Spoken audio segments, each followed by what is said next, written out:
نیت دې صفا ساته روزګار به درله خپله راځي نیت دې صفا ساته روزګار به درله خپله راځي چې معیار خپل کړې نو مقدار به درله خپله راځي او که د باچا خان په تګ لاره مو مزل وکړو نو که د باچا خان په تګ لاره مو مزل وکړو نو په خپله خوره خپل اختیار به درله خپله راځي که د باچا خان په تګ لاره مو مزل وکړو نو په خپله خوره خپل اختیار به درله خپله راځي او چې د مور پلار په دعاګانو باندې رنګ شي هله چې د مور پلار په دعاګانو باندې رنګ شي هله د دنیا غټ نه غټ سالار به درله خپله راځي او د وړوکي بهر یو غزل دی چې بې له تا څه زندګي لکه چې نه زندګي بې له تا څه زندګي لکه چې نه زندګي په تا پسې مې شوله اوبه اوبه زندگی او لمبه لمبه یې کړله په تناره زندگی وي د سکون نه ډکه پس له مانځه زندگی او مننه د یو شپانه زندگی ټوله په غره زندگی د یو شپانه زندگی ټوله په غره زندگی پښتنې جونې کوي په خپل کاله زندگی مننه او د تره د لاسه سوځي د وراره زندگی او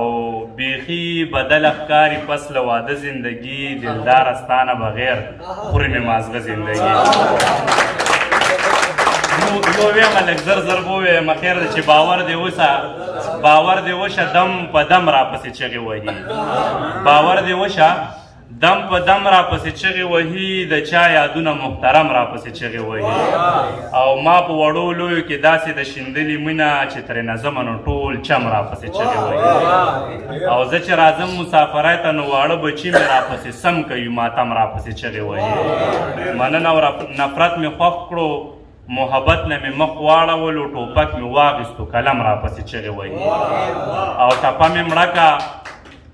مې مړکه او سندرې ته مې اور پورې کړو خو د رباب دا زیرو بم راپسې چغې وهي او شول رانه پاتې روایات واړه د پلار نیکمو هغه حجرې هغه چیلم راپسې چغې وهي او مننه شول رانه پاتې روایات واړه د پلار نیکمو هغه حجرې هغه چیلم راپسې چغې وهي او هغه په ما باندې مینه دومره حد لده چې ملنګ صاحب هغه په ما باندې مینه دومره حد لده چې ورته مې وویې در نظم راپسې چغې وهي او غربت ظالم دی ما راکاږي د سپرلي غېږې نه ګل د غانټول ګل د شړشم راپسې چغې وهي او حالاتو دې حد له ځانه کړم پردې دلداره حالاتو دې حد له د ځانه کړم پردې دلداره د خپل وجود سورې مې هم راپسې